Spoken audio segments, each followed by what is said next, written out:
Janitor single dad yelled, "Don't get in the car." Seconds later, the CEO realized why the rain lashed against the floor-to-ceiling windows of Viridian Dynamics' gleaming 42nd floor executive suite, mirroring the storm brewing inside me. Another brutal quarter, another shareholder meeting where my leadership felt like it was hanging by a thread. All I craved was the sanctuary of my sleek black Tesla Model S parked in the secure garage, a silent, climate-controlled cocoon where I could finally breathe, maybe cry, before facing my daughter's worried eyes at home. I grabbed my briefcase, barely acknowledging the figure mopping near the service elevator. It was Marcus, our night shift janitor, a quiet man in his early 40s, always in slightly too large gray coveralls, with kind eyes that held a depth of weariness I'd never bothered to understand. He had a daughter, too, I vaguely recalled from HR chatter, a bright kid, maybe 10 or 11. He worked the graveyard shift, I assumed, to be home for her during the day.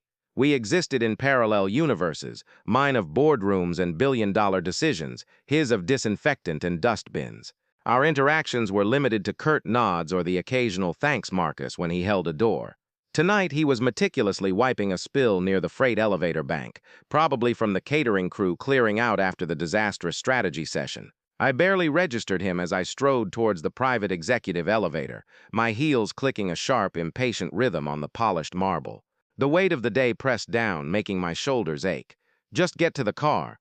Just get home. The elevator doors slid open with a soft chime. I stepped inside, the familiar scent of lemon-scented cleaner faint in the air. As the doors began to close, a voice, rough but urgent, cut through the quiet hum of the machinery. "Ma'am, wait! Don't get in the car!" I froze, one foot still on the threshold. The voice was Marcus's, but amplified, stripped of its usual quiet deference, vibrating with raw, primal alarm. It wasn't a request, it was a command laced with terror. My head snapped around. He was standing just outside the closing doors, mop forgotten, his face pale beneath the fluorescent lights, eyes wide and fixed on me with an intensity that stopped my breath. "What?" I stammered, confusion warring with the sudden jolt of adrenaline.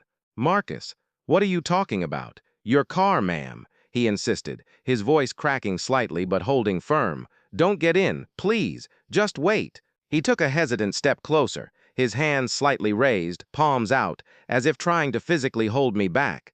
There was no anger in his stance, only desperate urgency. My first instinct was irritation. This is ridiculous. I have a meeting with my daughter's teacher tomorrow. I need to decompress, and this janitor is yelling at me. The sheer audacity, the breach of the unspoken hierarchy, flared hot in my chest. "Marcus, I don't have time for this. What on earth?" But then I saw it. Not in his words, but in his eyes. The raw, unvarnished fear. It wasn't the fear of getting reprimanded for speaking out of turn. It was the fear of something happening to me. In that split second, the CEO persona faltered. The human being, the mother, saw the truth in his gaze. This wasn't insolence, it was a warning. My hand, hovering near the closed door button, stilled. The elevator doors, sensing no obstruction, began to slide shut again. Marcus lunged forward, jamming his mop handle into the gap just in time. The doors hissed open. "Please, Miss Thorne," he pleaded, his voice dropping to a strained whisper, though the urgency remained. "Just trust me. For 5 minutes. Call security. Have them check under the driver's seat, or the wheel well. Please." The specificity of his words, "under the driver's seat, wheel well," sent a fresh wave of ice through my veins. This wasn't vague paranoia. He knew something, or suspected something with terrifying precision. The sheer improbability warred with the absolute conviction radiating from him. My phone felt heavy in my pocket. Every instinct screamed to dismiss him, to retreat into the safety of my expensive metal box. But that look of a father who knew what it meant to protect his child, it anchored me. "Okay," I heard myself say, the word feeling alien. "Okay, Marcus. Security. Now." My fingers fumbled with my phone, dialing the internal security line with trembling hands. My voice, usually so controlled in crises, shook as I barked orders. "This is Eleanor Thorne, Executive Garage. Bay 1, potential security threat on my vehicle. Do not approach. Full bomb squad protocol. Now." The next 10 minutes were an eternity wrapped in suffocating silence.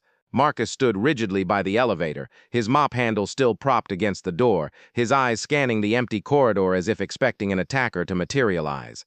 I paced a tight circle, my mind racing through 100 terrifying scenarios. Rival CEO? Disgruntled employee? Some insane activist targeting Viridian?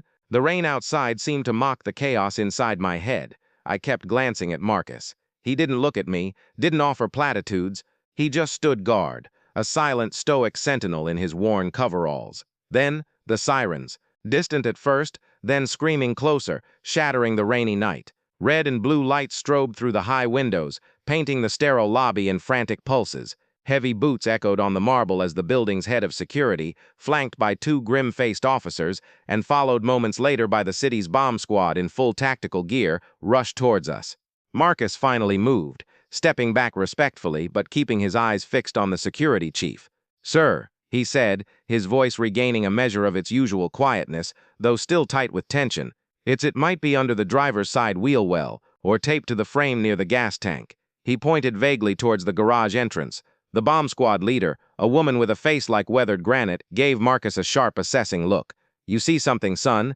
Marcus hesitated, then nodded slowly. Not exactly see, but I clean that bay every night. Last night, after Miss Thorne left, I saw a guy, didn't belong. Dressed like maintenance, but wrong uniform. Hood up even though it wasn't raining in the garage. He was crouched by her Tesla for maybe 2 minutes. When he walked off, he dropped this." Marcus pulled a small, crumpled piece of paper from his coverall pocket. It was a receipt, smudged but with a partial license plate number visible. I didn't think much of it at first, figured maybe he was lost. But then, tonight, when I saw Miss Thorne heading down and I remembered, the way he moved, the way he looked at the car, he trailed off, shaking his head. "Just a feeling, sir, a real bad feeling." The bomb squad leader took the receipt, her expression unreadable. "Good instincts, son. Real good." She turned to her team. "Full sweep. Assume IED. Evacuate the garage level." What followed was a blur of controlled chaos. The garage was sealed.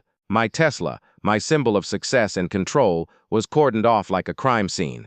Through the security monitors in the lobby, I watched, heart hammering against my ribs as the robot extended its arm towards the driver's side wheel well. Minutes stretched like hours. Then, a tense radio crackle. The robot retracted. The squad leader turned, her face grim. Confirmed. Pipe bomb. Crude, but functional. Primed to detonate on ignition. She looked directly at me, then at Marcus. "You," she said, pointing to Marcus, "just saved this woman's life, and probably half the block." The world tilted. The polished marble floor seemed to rush up to meet me. I swayed, grabbing the back of a nearby chair. A pipe bomb. In my car, set to blow when I turned the key. The sterile air of the lobby suddenly felt thick, suffocating. The weight of the day, the stress of the job, the worries about my daughter, they all shriveled into insignificance against the sheer, terrifying finality of what had almost happened. I turned to Marcus. He stood there, looking suddenly small and exhausted, the adrenaline draining from his face, leaving only profound relief and a deep, bone-deep weariness. Tears, hot and unexpected, blurred my vision. Not tears of fear, but of overwhelming, humbling gratitude. "Marcus," I choked out, my voice thick. "I don't know what to say. You saw something. You knew. And you yelled. You risked everything."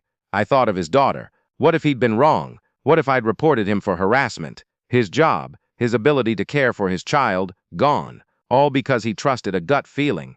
He just shook his head, a faint, tired smile touching his lips. "Saw a dad looking out for his kid once, ma'am," he said softly, his eyes holding mine with a quiet dignity that shattered every assumption I'd ever held. Figured maybe it was my turn. In that moment, the gulf between the CEO and the janitor vanished. We were just two parents, bound by the terrifying, beautiful instinct to protect. The polished marble, the billion-dollar company, the corner office, none of it mattered. Only the shared, fragile miracle of being alive, thanks to a quiet man who paid attention and had the courage to shout. The police took statements. The news vans arrived. My brush with terror became a headline. But the real story, the one that replayed in my mind every night, wasn't about the bomb or the near miss. It was about the man in the gray coveralls who saw a threat where others saw only a parking space, and whose desperate yell, "Don't get in the car," echoed not just in the sterile lobby, but in the very core of my understanding of courage, humanity, and the invisible threads that connect us all. Marcus got a promotion, head of security liaison, with a significant raise and benefits that would secure his daughter's future. But more importantly, he got my unwavering respect, and a promise. Viridian Dynamics would never again look past the people who kept its floors clean and its secrets safe.